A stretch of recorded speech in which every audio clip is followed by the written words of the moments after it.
عاملين ايه؟ اهلا بيكم في فيديو جديد ومميز جدا من قلب شاطئ العصافرة. ايه اللي بيحصل في شاطئ العصافرة؟ جايين النهاردة نشوف في تغير مفاجئ في شاطئ العصافرة المميز. النهاردة هنتابع كل التفاصيل الجديدة، بس قبل ما نبدأ الفيديو متنسوش تشتركوا في القناة وتفعلوا الجرس على الكل عشان يوصلكوا كل جديد، وما تنسوش تضغطوا لايك للفيديو. بعد ما تابعنا مشروع تطوير كورنيش اسكندرية المرحلة الأولى من المنظرة للعصافرة، زي ما واضح أمامكم الشاطئ مفتوح لصيف 2025، ولكن المفاجأة إنه بيتم تزويد الشاطئ بالرملة الصناعية، والمعدات موجودة داخل شاطئ العصافرة ومنتشرة جدا لإنهاء كل التجهيزات.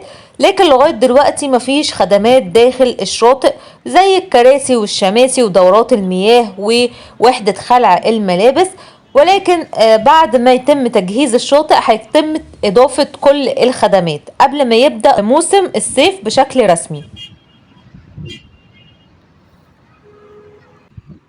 هنا طبعا دي العربية اللي جايبة الرمل الصناعي اللي هيتم تزويده في شاطئ العصافرة. العربية دي هتكمل الشاطئ جوه، وطبعا هيتم تفريغ كل الرملة اللي موجودة داخل العربية عشان يتم طبعا توزيعها على الشاطئ.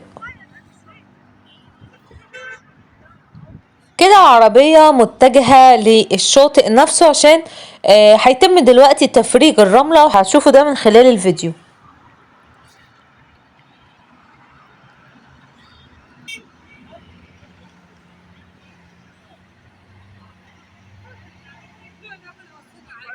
بصوا، هي مش عربية واحدة، في عربية تانية برضو محملة بالرمل هتدخل برضو الشاطئ، وهيتم تفريغ كل الرمل اللي موجودة في العربية، وبعد كده طبعا هيتم تفريغ وتوزيع كل الرملة على شاطئ العصافرة المميز.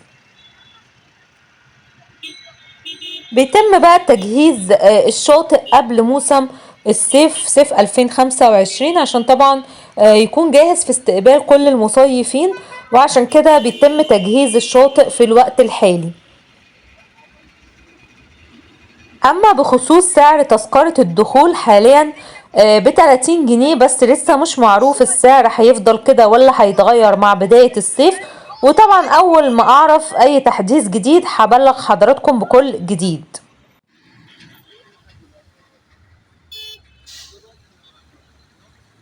لو حضراتكم لاحظتوا هتلاقي ان كل العربيات بتفرغ الرمل في مكان واحد، وبعد كده بيتم بقى توزيعه على الشاطئ.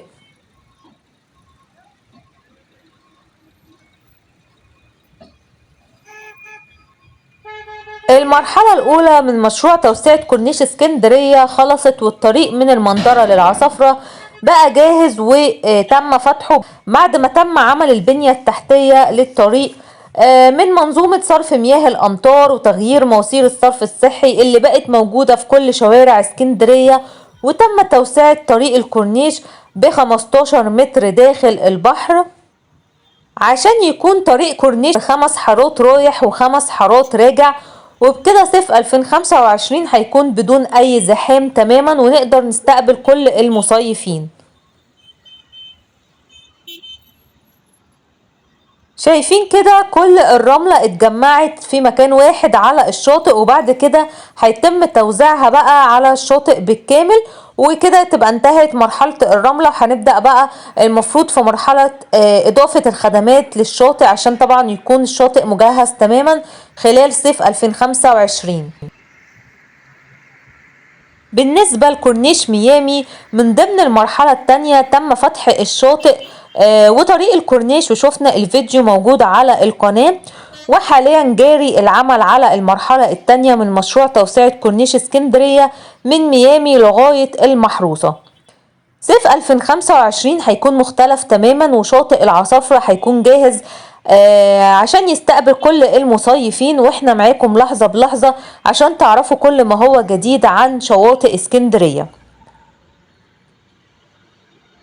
هنا بقى ابتدت المعدات اللي موجودة على الشاطئ تاخد الرملة اللي تم تجميعها، وهيتم بقى توزيعها من خلال المعدات دي.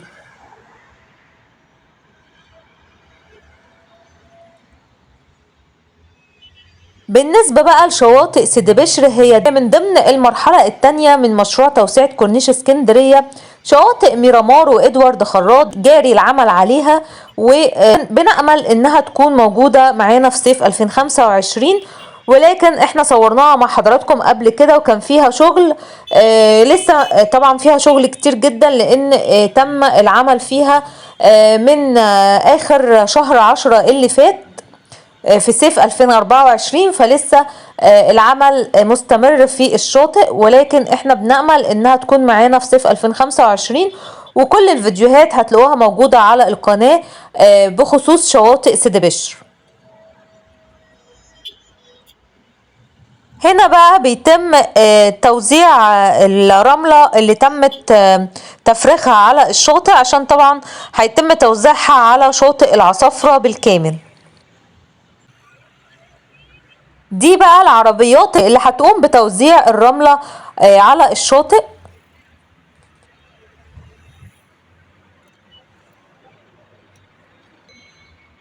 بالنسبة للشواطئ اللي هتكون موجودة معانا في صيف 2025، شواطئ المندرة وشواطئ العصافرة وشاطئ ميامي، كل دول موجودين معانا. ولكن شواطئ سيدي بشر لسه مش أكيد إذا كانوا هيكونوا موجودين معانا في صيف 2025 ولا لأ. وطبعا في شواطئ تانية زي شاطئ ستانلي، شاطئ جليم، وشواطئ بحري كلها، وشاطئ طبعا السلسلة. كل الشواطئ دي موجودة معانا في صيف 2025. ولو عايزين تعرفوا اي اسعار عن الشواطئ، هتلاقوا كل الفيديوهات متصورة السنة اللي فاتت عن شواطئ اسكندرية، والاسعار زي ما هي لغاية الوقت الحالي اللي بنصور فيه. لسه مفيش اي تغيير في اسعار الشواطئ. بالنسبة بقى لحالة البحر، زي ما واضحة امام حضراتكم، مفيش امواج خالص والبحر هادي جدا. طبعا الاجواء الفترة دي متغيرة تماما، شوية حر وشوية ساقعة، ولكن الاجواء حلوة جدا على بحر اسكندرية. مفيش اي امواج والامواج هادية جدا.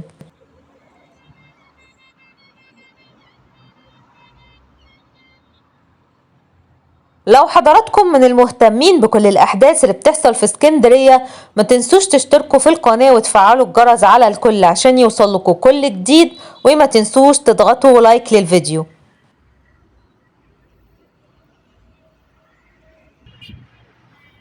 زلنا موجودين في شاطئ العصافرة المميز. بصوا جمال البحر ازاي، والمية زرقاء وصافية. الاجواء حلوة جدا. طبعا بعد ما يتم تجهيز الشاطئ طبعا هيكون مفتوح معانا في صيف 2025، وتقدروا تيجوا تستمتعوا بالاجواء الجميلة دي اللي واضحة امام حضراتكم.